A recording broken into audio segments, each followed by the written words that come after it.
Hello everyone, welcome back to our channel naturally అండి. నేను మీ ప్రజ్ఞత. ఎలా ఉన్నారు అందరూ? ఐ హోప్ అందరు బాగున్నారు అనుకుంటున్నాను. మళ్ళీ కొత్త వీడియోతో మీ ముందుకు వచ్చాను.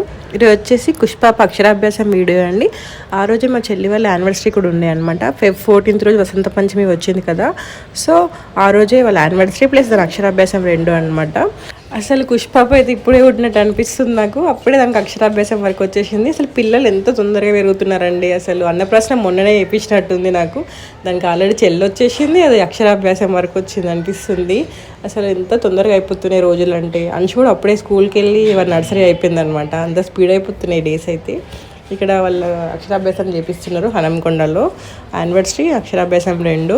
వసంత పంచమి రోజు అందరు చేయించుకుంటారు, చాలా మెంబర్స్ వసంత పంచమి రోజు చేయించుకుంటారు అక్షరాభ్యాసం. మేము మనిషికి బాసరాలో చేయించాము అక్షరాభ్యాసము. బట్ అక్కడ లోపల ఫోన్స్ అలో లేవన్నమాట. వాళ్ళే మనకి ఫొటోస్ తీసిస్తారు, ఫోటో తీసిస్తారు అనమాట.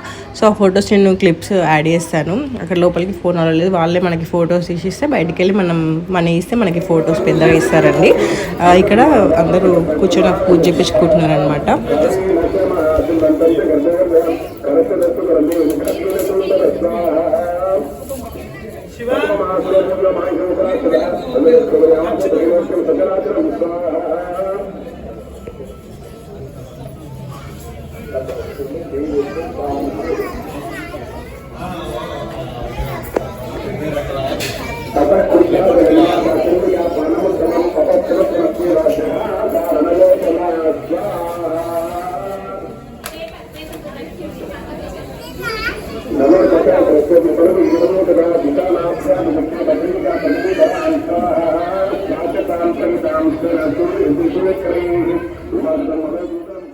నాకు పూజలు కానీ ఏమైనా ఈవెంట్స్ కానీ అట్లనే ఉంచడం ఇష్టం. అంటే వాయిస్ తీసేయడం ఇష్టం ఉండదు అనమాట. ఎందుకంటే తర్వాత ఎప్పుడైనా చూసినట్లయితే మంచి బ్యూటిఫుల్ మెమరీస్ ఉంటాయి. ఆ రోజు ఇలా మాట్లాడామా, ఇలా చేసామా అని ఉంటుంది అనమాట. అదే మ్యూట్ చేసినాం అనుకో మనకి గుర్తుండదు, మర్చిపోతాం కదా.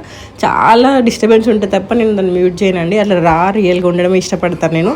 తర్వాత చూసుకుంటే వాళ్ళు అరే నేను చిన్నప్పుడు ఇలా అల్లరి చేశాను అది అని చెప్పి అనిపిస్తుంది.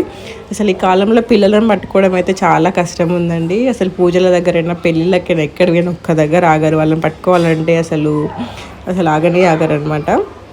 అసలు ఈ రోజుల్లో చాలా వరకు హస్బెండ్స్ 50% రెస్పాన్సిబిలిటీ తీసుకుంటున్నారండి పిల్లల విషయంలో. వాళ్ళకి రెడీ చేయడం కానీ, వాళ్ళని చూసుకోవడం కానీ, వాళ్ళని తినిపించడం కానీ, పడుకోబెట్టడం కానీ అన్నిట్లలో వాళ్ళు మనకి హెల్ప్ చేస్తున్నారు అనమాట. దానివల్ల మనకు కొంచెం పీస్ దొరుకుతుంది.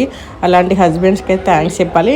90% ఉన్నారు అలానే. ఇప్పుడు చాలా వరకు అర్థం చేసుకునే హస్బెండ్స్, ఏదో 10% కొంచెం అబ్బాయి నేను ఎందుకు చేయాలి, మమ్మీ డ్యూటీ కదా అనుకునే వాళ్ళు ఉంటారు.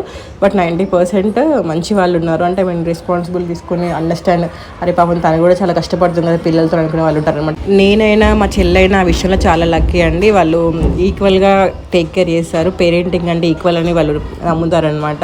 మా ఫ్రెండ్స్ కూడా చాలా మందికి అలానే ఉన్నారు. నేను చూసిన వాటి ఇప్పటికైతే హస్బెండ్స్ యాజ్ ఏ డాడ్గా వాళ్ళు 100% ఇస్తున్నారనమాట. ఇక్కడ పూజ అయిపోయాక వాళ్ళ ఫ్రెండ్ వాళ్ళ ఇంటికి లంచ్కి వెళ్ళారు. లంచ్కి వెళ్ళేసి కేక్ కటింగ్ అయిపోయాక వాళ్ళ ఇంటికి వచ్చేసారండి. మా చెల్లె పాపం డెలివరీ వల్ల ప్రాపర్ స్లీప్ లేక మొహం అంతా పీకప్ అయ్యి బక్కగా అయిపోయింది.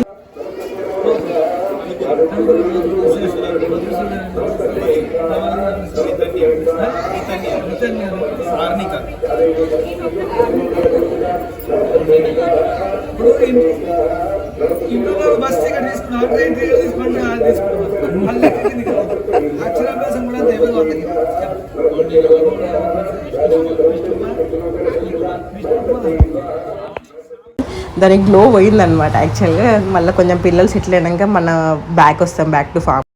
ఎస్పెషల్లీ మనం సెకండ్ డెలివరీ తర్వాత ఇంకెక్కువ వీక్ అవుతామండి. ఎందుకంటే ఫస్ట్ బేబీని చూసుకోవాలి, ఈ సెకండ్ బేబీ వల్ల ప్రాపర్ స్లీప్ ఉండదు, అన్నీ ఎఫెక్ట్ అయ్యి మనం ఇంకా వీక్ అయిపోతాం సెకండ్ డెలివరీ తర్వాత. అండ్ ఇది కావాలని వ్యాలంటైన్స్ రోజు పెళ్లి చేసుకుంది అనమాట. అప్పుడు ముహూర్తాలు ఎన్నున్నా నాకు 14th చేసుకుంటా అని చెప్పేసి 14th ఫిక్స్ అయ్యి పెళ్లి చేసుకున్నారు వీళ్ళు. ఇట్లా పెళ్ళికి ముందు వ్యాలంటైన్స్ సెలబ్రేట్ చేసుకోము కదా, యానివర్సరీ వ్యాలంటైన్స్ రెండు కలిపి చేసుకుందాం అని చెప్పేసి చేసుకున్నారండి వీళ్ళు. అండ్ మా చెల్లి వేసుకున్న గ్రీన్ కలర్ కుర్తా సెట్ వచ్చేసి మింత్రాలో తీసుకున్నామండి. ఆల్రెడీ నేను అది వీడియో చేశాను, ఎండ్ స్క్రీన్లో కూడా ఇస్తాను, మింత్రాది లింక్ కూడా ఇస్తాను, ఒకసారి చెక్ చేసుకోండి. నచ్చిన వాళ్ళు ఆర్డర్ చేసుకోండి. అలాగే నా ఛానల్ని ఫస్ట్ టైం చూస్తున్నట్లయితే ఒకసారి నా ఛానల్లో వీడియోస్ చెక్ చేసి మీకు నచ్చినట్లయితే సబ్స్క్రైబ్ చేసుకొని బెల్ ఐకాన్ క్లిక్ చేయండి.